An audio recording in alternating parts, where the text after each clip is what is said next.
I don't ever slow up, no I don't take shit. I got no love for the fakeness. If you wanna play tough and wanna hate this, I'll always show up.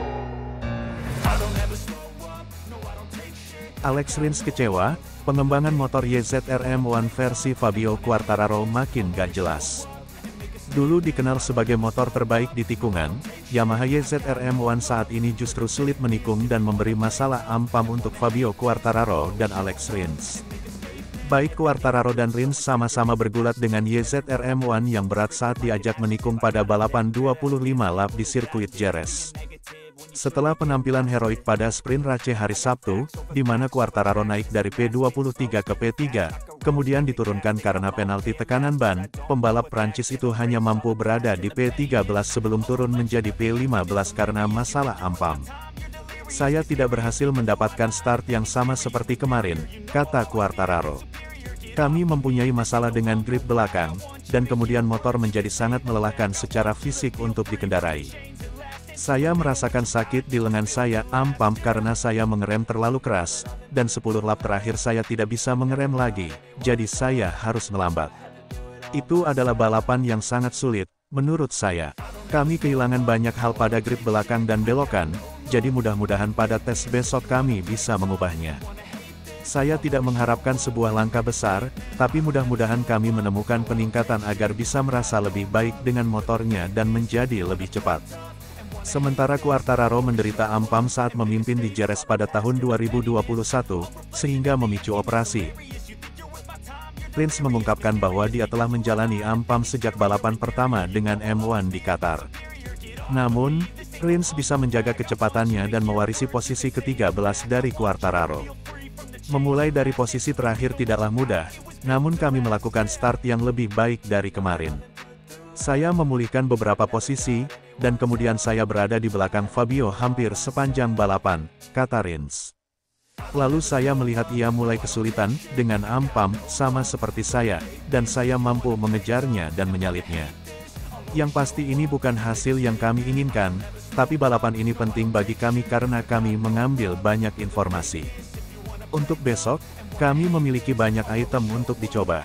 Jadi, ayo terus maju dan terus bekerja. Direktur tim Massimo Meregali menegaskan, pembalap kami harus start dari grid belakang lagi hari ini, jadi balapan akan selalu sulit. Selain itu, baik Alex maupun Fabio kesulitan dengan beban motornya, karena dalam kondisi grip rendah mereka harus mengendarai motor lebih banyak secara fisik.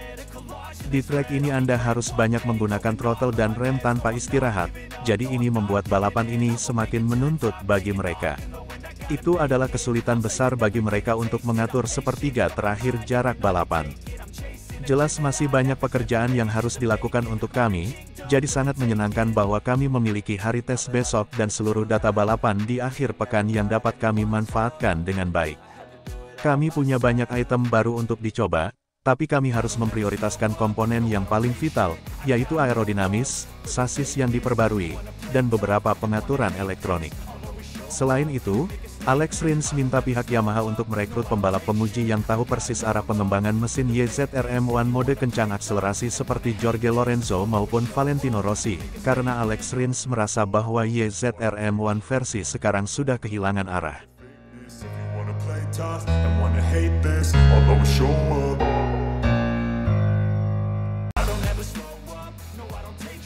Yamaha sebut negosiasi dengan tim satelit baru harus beres di MotoGP Mugello. Managing Director Yamaha Motor Racing, Lin Jarvis, mengakui bahwa pihaknya masih melakukan banyak negosiasi demi kembali mendapatkan tim satelit di MotoGP 2025.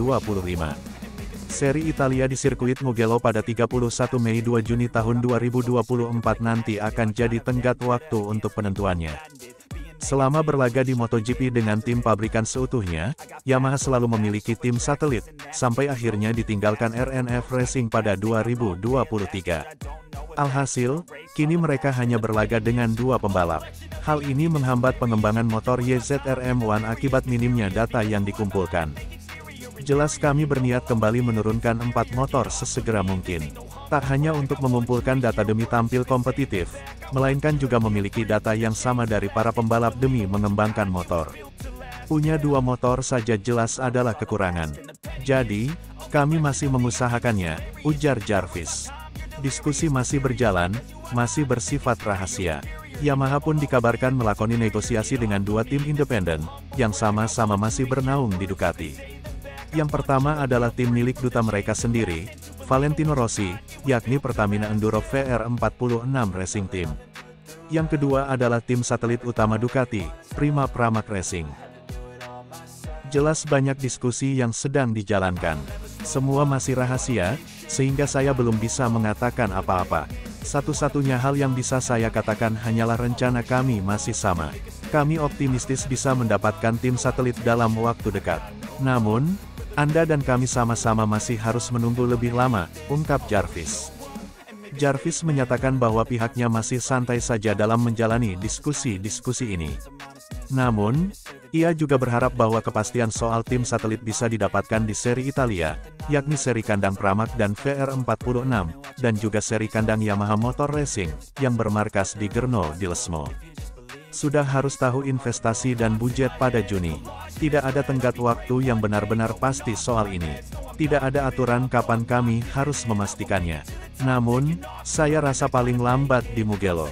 Jadi, sebelum kami tiba di Mugello, semuanya harus dibereskan, ungkap pria yang akan pensiun akhir musim nanti tersebut. Tenggat waktu pasti yang kami punya hanyalah untuk rencana masa depan kami, yakni ketika kami harus menentukan investasi, budget, dan tambahan material. Itulah yang harus kami ketahui pada Juni. Jadi, kurang lebih itulah waktunya, pungkas Jarvis. Selain melakoni negosiasi dengan Yamaha, Pramac dan VR46 uniknya juga memiliki dua opsi lain. Mereka diketahui mendapatkan tawaran dari Ducati untuk bertahan, tetapi juga mendapatkan tawaran dari KTM, yang sejak musim lalu ingin menurunkan tim satelit kedua pada 2025.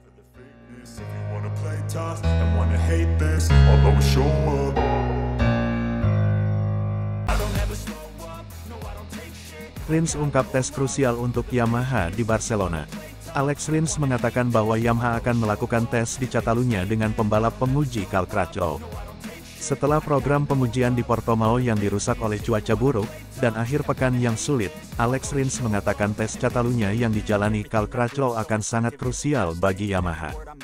Mengamankan start baris depan dan meraih kemenangan mengejutkan di Austin untuk LCR Honda tahun lalu, Rins hanya mendapatkan posisi ke-15 di grid untuk monster Yamaha. Pembalap Spanyol itu finish ke-16 di sprint Race, tepat di belakang rekan satu timnya Fabio Quartararo, sebelum tersingkir dari Grand Prix saat perjudian setuknya jadi bumerang. Hanya unggul dari keempat pembalap Honda usai latihan Jumat, Yamaha menjadikan sisa akhir pekan COTA untuk melakukan eksperimen setup untuk membantu pengembangan ke depan. Saat Rins gagal menyelesaikan Grand Prix, Quartararo finish di urutan ke-12 dan lebih lambat 13 detik dari waktu balapan COTA 2023 tempat ketiga. Kami sedang mengumpulkan informasi. Kami hanya melakukan putaran, memberikan yang terbaik, kata Rins. Ada tes penting yang akan dilakukan Cal Crutchlow dalam beberapa hari ke depan di Barcelona. Yamaha membawa sesuatu dan mari kita lihat apakah itu dapat membantu kami meningkatkan motornya. Kami masih jauh tetapi kami harus terus bekerja. Saya yakin pada proyek ini. Hanya ada beberapa balapan yang akan kami perjuangkan, namun kemudian kami akan kembali. Rins mengakui bahwa ia ingin ikut melakukan tes dengan Crutchlow di Barcelona. Namun itu tidak memungkinkan secara logistik. Sebenarnya di waktu yang singkat ini, saya pribadi ingin merombak mesin YZR-M1 bersama Cal Crutchlow. Saya ingin jadi pembalap utama, sedangkan Quartararo sepertinya masih kurang menguasai teknik dan keseimbangan mesin baru YZR-M1. Kami berencana pergi ke Montmeló untuk berkendara bersama Cal, tetapi sepeda kami tidak tiba kembali dari Texas tepat waktu. Itu terlalu dekat, katanya. Alhasil, Rins harus menunggu sampai tes MotoGP Jerez, yang digelar pada tanggal 29 April tepat setelah akhir pekan Grand Prix Spanyol. Dengan perubahan regulasi konsesi saat ini, Yamaha dan Honda mendapatkan akses ke banyak kemudahan, termasuk tes dengan pembalap reguler, alokasi ban yang lebih banyak, sampai penggantian spesifikasi mesin di tengah musim.